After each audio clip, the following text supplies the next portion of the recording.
샬롬, 주님의 평강이 함께 계시기 바랍니다. 마태복음 23장을 조금 자세히 보고자 합니다. 예수님께서 무리들과 제자들에게 말씀하셨다고 합니다. 1절에 보면, 2절에 보니까 서기관들과 바리새인들이 모세의 자리에 앉았다 그럽니다. 그러니까 민족의 지도자의 자리에 서기관들과 바리새인들이 있다, 그런 얘기죠. 그들이 어떤 권한을 갖고 있다는 겁니다. 3절에 보니까 그러므로 무엇이든지 그들이 말하는 바는 행하고 지키되 그들이 하는 행위는 본받지 말라. 그들은 말만 하고 행하지 아니하며, 이렇게 얘기합니다.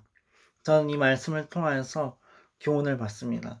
제가 남들한테는 성경을 연구해야 된다, 성경을 읽어야 한다, 성경을 거듭거듭 묵상해야 된다라고 말하면서도 나는 성경을 읽지 않고 나는 성경을 깊이 파고들지 않았던 그런 잘못들이 생각이 납니다. 여러분은 어떠신가요? 여러분 가운데 자녀가 있으신 분들은 자녀에게 정말 올바라야 된다, 양심적으로 살아야 된다, 훌륭한 사람이 돼야 된다, 그렇게 말씀하시면서도 자신은 그렇지 못한 부분들은 있지 않으신지, 또 선생된 많은 분들이 계시죠. 이런 부분들이 있지 않으신지 한번 예수님의 이 말씀을 통하여 돌아보셨으면 좋겠습니다. 그리고 회개에 합당한 열매를 맺음으로 하나님의 기쁨이 되시길, 더욱 큰 기쁨이 되시길 바랍니다. 4절에 보니까 또 무거운 짐을 묶어 사람의 어깨에 지우되, 사람에게 하나님의 율법을 다시 해석해서 그 율법 해석에 대한 권한을 갖고 있다라고 하여서 그들의 그러한 인간의 어떠한 전통으로 만든 그 권한으로 사람에게 무거운 종교적 짐을 지우는 겁니다. 그런데 그들은 자신들은 한 손가락으로도 움직이려 하지 아니하며, 그러니까 복음 안에 있는 자유라는 것이 있죠. 우리가 그리스도 안에서 진리로 말미암아 성령과 함께 행합니다. 사랑 안에서 역사하는 믿음으로 살아갑니다. 그것이 살아계신 하나님을 섬기는 하나님의 우리에게 주신 방법이에요. 구원받은 성도가 사는 길, 믿음으로 살아가는 것. 그런데 이 믿음으로 말미암은 하나님의 성령을 따라가는 생활과 그 삶을 그들이 무시하고 알지 못하기 때문에 종교적인 그러한 무거운 짐을 지우려고 한다. 그러한 것들 우리가 분별해야 되겠죠. 5절에 보면 그들의 모든 행위를 사람에게 보이고자 하나니 그 경문띠를 넓게 하며 옷수를 길게 하고, 사람에게 보이고자 한다라는 것이 포인트입니다. 그들은 하나님의 영광보다 사람의 영광을 더 좋아했습니다. 하나님을 경외하고 사랑하는 것보다 사람들에게 칭찬 듣고 사람들에게 대우받는 것을 더 좋아한 것입니다. 6절에 보면 잔치의 윗자리와 회당의 높은 자리와, 7절에 시장에서 문안받는 것과 사람에게 랍비라 칭함받는 것을 좋아하느니라. 그렇죠. 사람에게 선생이다 라고 칭함받기를 좋아하고, 잔치의 윗자리, 높은 자리. 사실 굉장히 많은 목회자분들은 이러한 말씀과 굉장히 거리가 멀죠. 내 자신이 높여지는 거 부담스러워 하시고, 헌신하고 봉사하고 몰래 위하여 기도해 주는 것 좋아하시고, 근데 거짓된 자들은 내가 기도하고 있어, 이거를 꼭 만천하에 알리고 싶어 합니다. 내가 기도하고 있어, 내가 당신의 편이야, 이렇게 주입시키려고 하죠. 그러나 예수님의 말씀에 귀 기울이는 기도자라면 골방에서 기도하고 사람 앞에서 자랑하지 않을 것입니다. 하늘나라의 상급을 귀중히 여기는 천국을 바라보는 정상적인 선생된 그리스도인이라면 내가 너를 위해 기도하고 있어, 이런 말들을 하지 않을 것이라는 것입니다. 물론 용기를 북돋아주고 어떤 그 영혼의 마음을 잘 구슬리기 위하여서 그런 말이 필요할 때도 있을지도 모르겠어요. 그렇지만 이런 지금 잔치의 윗자리 좋아하고 회당의 높은 자리 좋아하고 시장에서 문안받는 거 좋아하고 선생이라 칭함받는 거 좋아하는 것, 다 사람에게 보이려고 하는 것, 하나님 앞에서는 아무것도 없는 거예요. 이것은 예수님께서 이렇게 경고하십니다. 8절에 보니까 그러나 너희는 랍비라 칭함을 받지 말라. 너희 선생은 하나요, 너희는 다 형제니라. 우리는 그리스도의 지체 안에 다 형제 자매들입니다. 9절에도 보면 땅에 있는 자를 아버지라 하지 말라. 너희의 아버지는 한 분이시니 곧 하늘에 계신 이시니라. 10절에 또한 지도자라 칭함을 받지 말라. 너희의 지도자는 한 분이시니 곧 그리스도시니라. 하나님을 경외한다면 권위주의적으로 그 권한을 입증하려 하지 않을 것입니다. 그 권위를 일부러 부풀리려 하지 않을 것입니다. 하나님을 경외한다면 만인 제사장 이것을 말씀한 루터의 말을 기억할 것입니다. 모두가 우리는 성도로서 왕같은 제사장이요 거룩한 나라요 그분의 하나님의 소유된 백성입니다.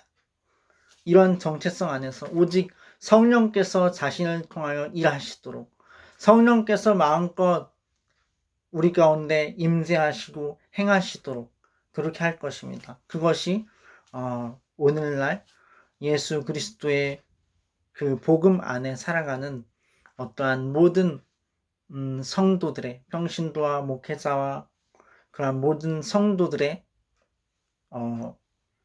권리이자 의무이죠.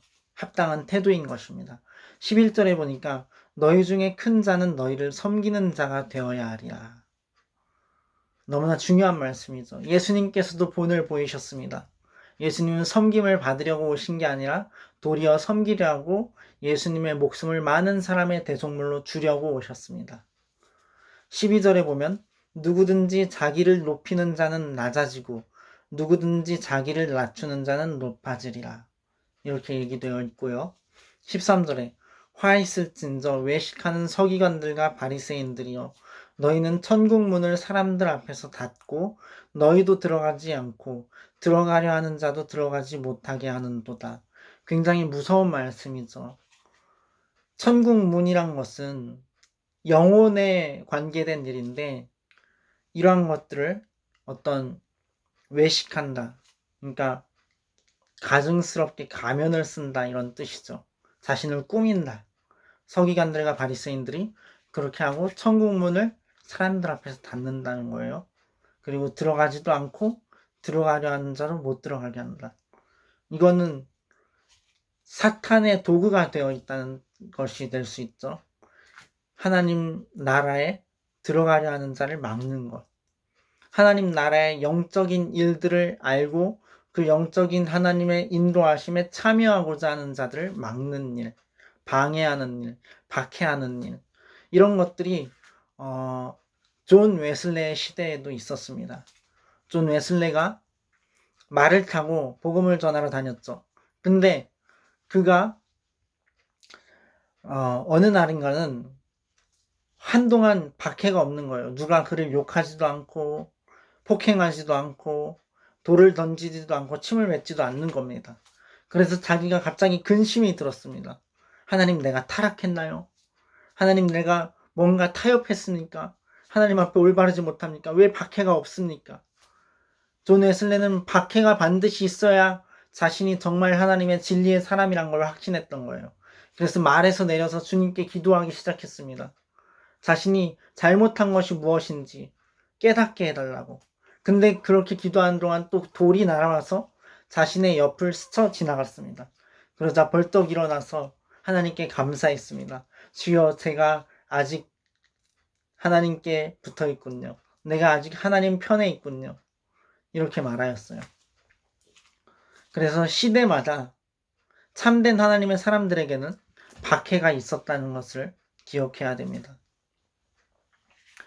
자, 15절에 보겠습니다. 화 있을진저 외식하는 서기관들과 바리새인들이여 너희는 교인 한 사람을 얻기 위하여 바다와 육지를 두루 다니다가 생기면 너희보다 배나 더 지옥 자식이 되게 하는도다.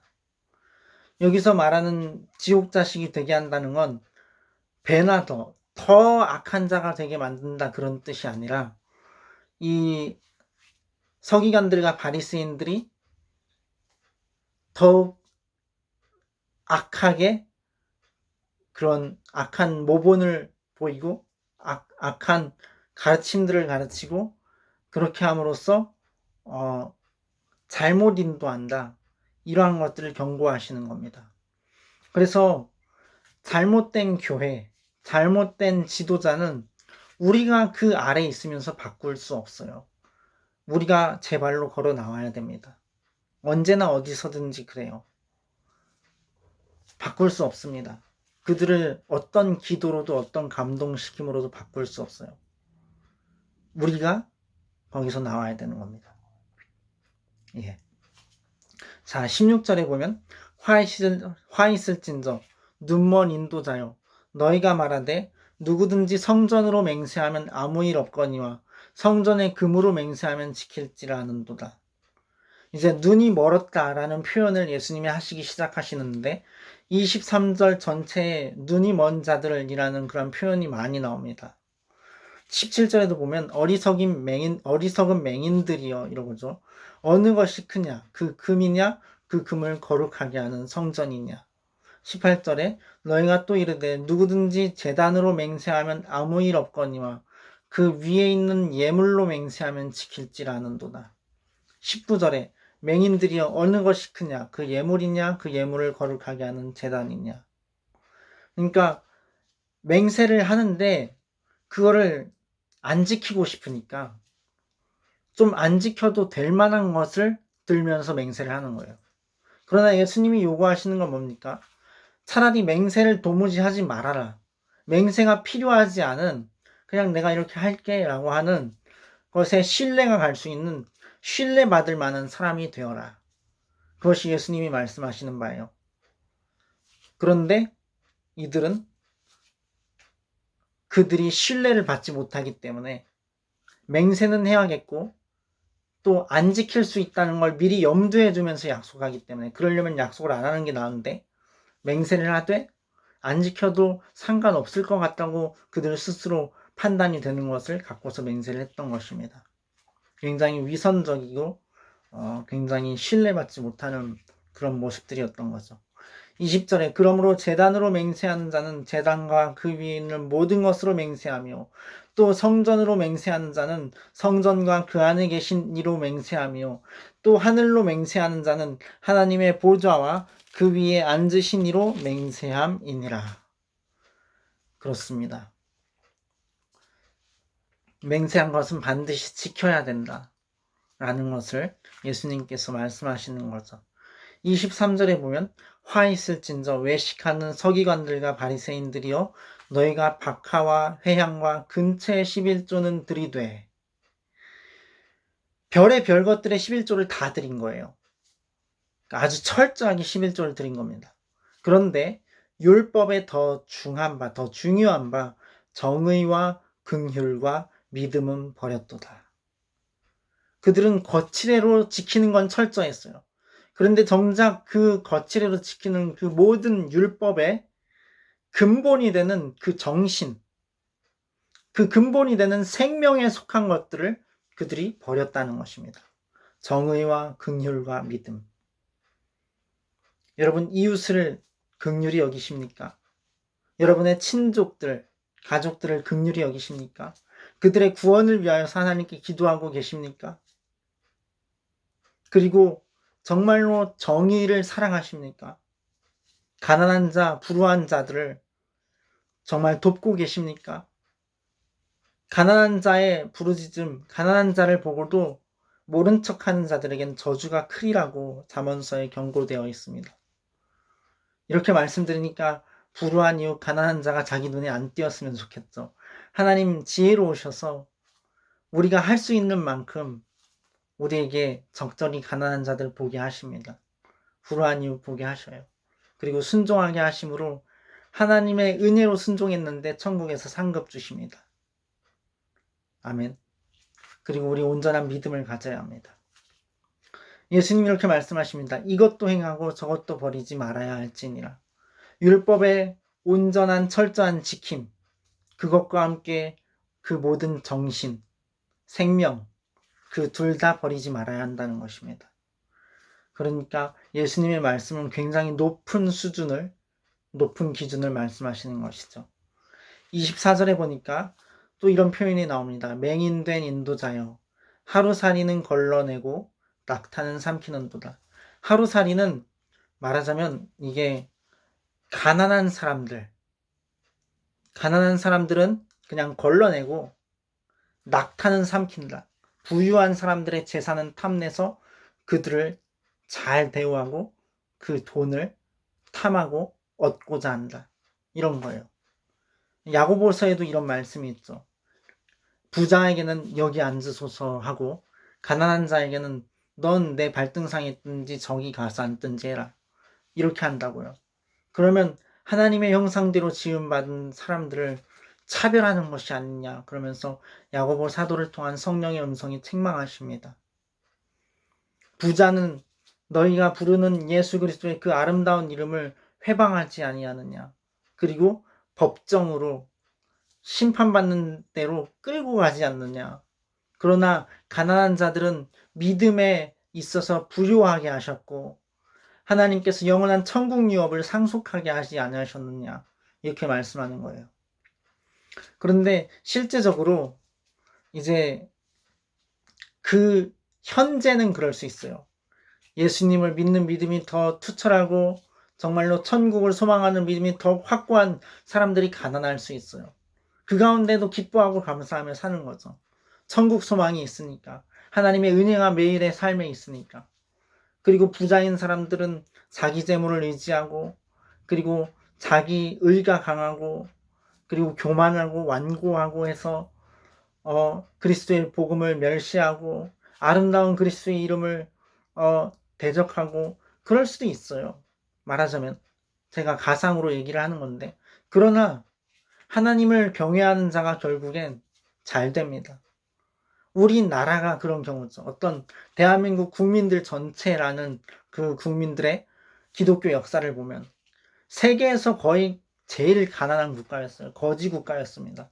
기독교 복음이 들어오고 하나님을 경외하고 하나님께 서원하고 선교사가 세계 2위의 선교 대국이 되고 그러한 수많은 교회들이 세워지고 하나님께 기도하는 유업을 갖고 있는 대한민국 사람들 부유하게 되었습니다.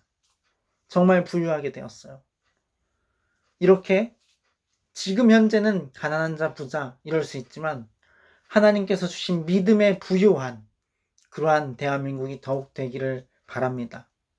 우리 각 개인들도 그럴 수 있어요.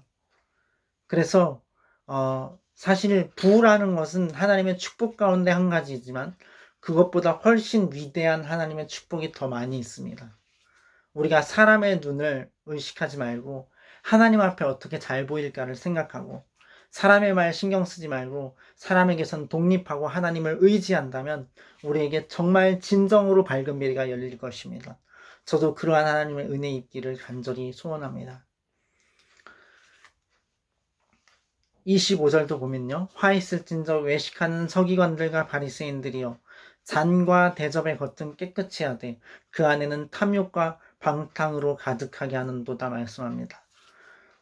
그러니까 겉으로는 삐까번쩍하고 멋있고 이쁘고 그럴 수 있는데 그 내면은 탐욕, 방탕 이런 걸로 가득하다 이런 거예요. 그러니까 이것은 근본적으로 하나님의 말씀에 순종하지 않는 것, 십계명이라든지 또 복음서에 기록된 예수님의 제자된 길을 가는 길에 대한 것이라든지 이런 말씀들, 복음의 증인이 되어야 된다는 말씀들, 기도하는 자로서 깨어 있어야 된다는 말씀들, 이러한 것들을 제대로 지키지 않음으로 말미암아 생기는 그런 불순종이 쌓여서 내면을 더럽게 만들어간 거예요. 이런 겁니다. 그래서 그 서기관들과 바리새인들은 그랬다는 거죠. 이제 26절에 또 이 표현이 나옵니다. 눈먼 바리새인이여 너는 먼저 안을 깨끗이 하라. 그리하면 겉도 깨끗하리라. 예수님의 전도 방식이 많은 사람들에게 각각 달라요. 어떤 사람들에게는 지옥에 대한 설교를 많이 하십니다. 어떤 사람들에게는 가서 긍휼히 여기시고 병을 고쳐주시고 하나님 나라의 일들을 말씀하셔요. 또 첫 시작 때에는 회개하라. 천국이 가까웠느니라 그렇게 선언하며 말씀하셔요. 그리고 여기 눈먼 바리새인들이여 라는 표현 가운데는 네가 눈 멀었다 이걸 알려주셔요. 사람들 앞에 네가 문안받고 사람들 앞에 네가 높임을 받고 사람들 앞에 네가 정말로 정말 존경을 받는 그런 위치에 있는 것처럼 보인다 할지라도 너는 눈 멀었다. 먼저 너의 안을 깨끗이 하여라.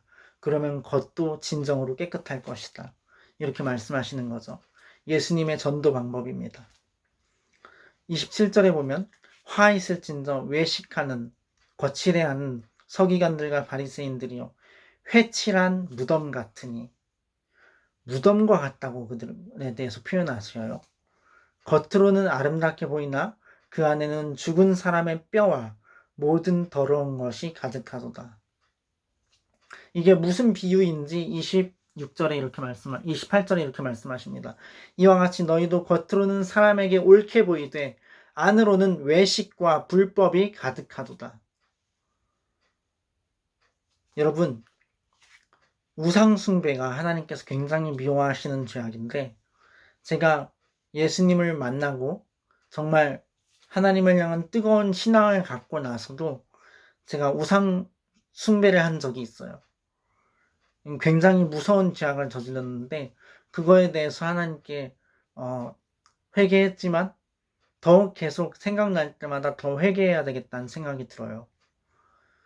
그런데 이 우상숭배, 하나님보다 더 사랑하는 것, 이것이 우상숭배입니다. 이러한 우상숭배는 철폐되어야 돼요. 하나님이 우선순위로 우리 앞에 놓이셔야 합니다. 하나님이 1순위로 우리의 가장 사랑하시는 분으로. 그렇게 되려면 우리가 기도로 깨어 있어야 돼요. 성령 충만 받아야 됩니다. 그런 어떠한 하나님의 임재가 있고 성령님의 운행하심이 있는 그러한 예배 가운데 있는 것도 너무 중요하고요. 혹은 정말 말씀이 하나님의 온전한 그러한 거룩한 힘이 있는 말씀이 선포되는 그러한 교회를 출석하는 것이 중요합니다. 정말 예수님의 복음, 정말 그 안에 능력이 있고 우리의 눈을 띄우고 우리의 귀를 여는 그리고 우리 마음 가운데 정말 영혼의 양식이 되는 거룩한 말씀이 선포되는 곳에 예배하는 것이 굉장히 중요합니다. 성령으로만 되는 거예요. 말씀을 기록하신 성령님의 능력으로, 기도의 능력을 주시는 성령님의 능력으로 우리의 내면이 깨끗하게 되는 것입니다. 29절도 볼게요. 화 있을진저 외식하는 서기관들과 바리새인들이여 너희는 선지자들의 무덤을 만들고 의인들의 비석을 꾸미며 이르되 30절 만일 우리가 조상 때에 있었더라면 우리는 그들이 선지자의 피 흘리는데 참여하지 아니하였으리라 하니 31절 그러면 너희가 선지자를 죽인 자의 자손임을 스스로 증명함이로다. 32절 너희가 너희 조상의 분량을 채우라. 33절 뱀들아 독사의 새끼들아 너희가 어떻게 지옥의 판결을 피하겠느냐. 여기 보시면 예수님께서 말씀하시는 것이 지옥의 판결을 피하겠느냐라는 경고를 통하여서 그들 가운데 몇몇이 회개할 수 있도록 하시는 거예요. 지옥의 두려움을 통하여서라도 하나님의 말씀에 집중하고 하나님의 판단, 하나님의 눈, 하나님의 존전 앞에 그들이 인지하고 설 수 있도록 기회를 주시는 거예요. 그래서 뱀들아 독사의 새끼들아 이런 무서운 말씀을 하시고 지옥의 판결을 피하겠느냐라는 그런 경고를 하심으로 회개를 촉구하시는 거죠. 우리에게 가장 필요한 것은 회개입니다. 매일매일 필요한 것도 회개죠. 발을 씻듯이 하나님 앞에 회개해야 됩니다. 하나님께서 회개를 받으셔요. 우리 입술의 말을 통하여 하나님 앞에 자백하는 그런 회개. 그 다른 어떤 사람들에게 회개할 것이 아니에요. 사람들은 우리의 죄를 없애줄 수 없습니다. 도움을 줄 수 없어요. 하나님 앞에 회개하는 겁니다. 하나님께 홀로 1대1로 하나님과 그래서 하나님 앞에 회개하고 하나님의 인도하심을 따라야 돼요. 이 선지자의 비석을 꾸미고 무덤을 만들고 의인들의 비석을 꾸미는 자들은 조상 때에 있었던 선지자를 박해한 자들의 자손임을 스스로 입증하고 있었어요. 34절에 보면 그러므로 내가 너희에게 선지자들과 지혜 있는 자들과 서기관들을 보내매 너희가 그 중에서 더러는 죽이거나 십자가에 못 박고 그 중에서 더러는 너희 회당에서 채찍질하고 이 동네에서 저 동네로 따라다니며 박해하리라 그럽니다. 참 무서운 일이죠. 하나님이 보내신 사람들을 죽이거나 채찍질하고 박해하는 것. 그렇다면 도대체 어떻게 하나님의 말씀을 들을 수 있겠습니까? 공산주의의 그 두려운 점은 그 공산주의자들이 기독교를 박멸하고자 한다는 거예요. 기독교를 아주 싫어한다는 거죠. 예수 그리스도의 진리, 교회의 그 사랑, 하나님의 용서와 긍휼로 말미암은 새 사람 만드는 그러한 하나님의 성령께서 일하시고 운행하시는 모든 교제와 기도와 말씀 선포와 전도와 또 기적과 또 하나님의 축복하시는 것들, 그러한 모든 하나님의 그 은혜로 말미암아 이루어지는 그러한 총체적인 구원과 영광의 일들을 공산주의는 싹 다 없애려고 한다는 거예요. 박해하고 방해한다는 거죠. 그러니 그들이 어떻게, 공산주의를 추종하는 자들은 어떻게 하나님께서 받아주실 만한 그런 자백함으로 회개함으로 나올 수 있겠습니까? 도저히 불가능한 것이죠. 그들이 공산주의를 버리고 진정으로 회개하기 이전까지는 불가능한 것입니다. 불신자들의 자기 철학도 마찬가지예요. 무교라고 말합니다. 그러나 하나님은 너희가 핑계댈 수 없다라고 말씀하셨습니다. 성경에. 세상의 온 천지 만물의 모든 만물이 하나님의 신성을 입증하고 있다라고 얘기해요. 온 우주의 항성들, 행성들이 질서 있게 돌고 있는 것. 이것은 우연이 아닙니다. 어떻게 우연히 그렇게 질서를 가질 수 있겠어요? 하나님께서 설계하시고 하나님께서 붙드시고 운행하시고 운영시키시고 계신 거예요. 또 꽃과 나무를 보고 수많은 동식물들을 볼 때, 우리 인간도 볼 때 이게 어떻게 우연히 생길 수가 있습니까? 누군가 디자인한 거죠. 하나님께서 창조하신 겁니다. 온 만물에 하나님의 신성이 나타나 있어요. 일부러 거부하고 거절한 것 핑계대지 못할 것이다라는 것입니다. 하나님께 나아가기로 결정해야 된다는 것이죠. 하나님 앞에 자신을 드리고 예수님을 진정으로 자신의 스승으로 모시고 예수님만 따라가는 온전한 천국 가는 사람이 되어야 된다는 것입니다. 하나님께서 은혜를 공급하실 것이고 믿음을 선물로 주실 것입니다. 성령을 주실 것입니다. 능히 이기게 하실 것입니다. 성경은 천국 지도예요. 잘 탐독해야 됩니다. 자, 35절에 보면 그러므로 의인 아벨의 피로부터 성전과 제단 사이에서 너희가 죽인 바라기아의 아들 사가랴의 피까지 땅 위에서 흘린 의로운 피가 다 너희에게 돌아가리라. 내가 진실로 너희에게 이르노니 이것이 다 이 세대에 돌아가리라. 그러니까 이제 이렇게 예수님이 마무리하시는 거예요. 박해하는 그러한 자들, 하나님의 말씀을 가지고 온 사람들을 박해한 그 죄악들을 너희가 다 담당할 것이다. 왜? 그 모든 말씀을 가져온 선지자들과 예언자들, 그러한 전달자들, 그것보다 크신 말씀 자체이시고 주인이시고 하나님이신 하나님의 아들 예수 그리스도를 그들이 거절하였기 때문에, 예수님을 박해하고 거절하였기 때문에 내가 진실로 너에게 이르노니 이것이 다 이 세대에 돌아가리라. 이렇게 말씀하는 것입니다. 예수님, 예수 그리스도, 그분을 거절한다면 우리의 죄를 사함받을 길은 없습니다. 지옥만이 갈 곳이에요. 그러나 예수님을 받아들인다면 우리는 영원한 생명을 얻습니다. 그리고 천국만이 갈 곳이에요. 하나님의 긍휼과 은혜를 입습니다. 하나님의 자녀된 권세를 누립니다. 천국 시민권을 가집니다.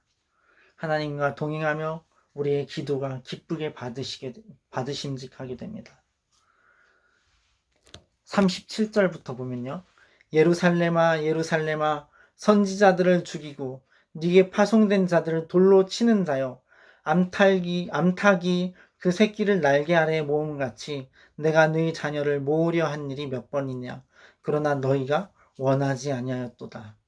보라 너희 집이 황폐하여 버려진 바 되리라. 내가 너희에게 이르노니 이제부터 너희는 찬송하리로다.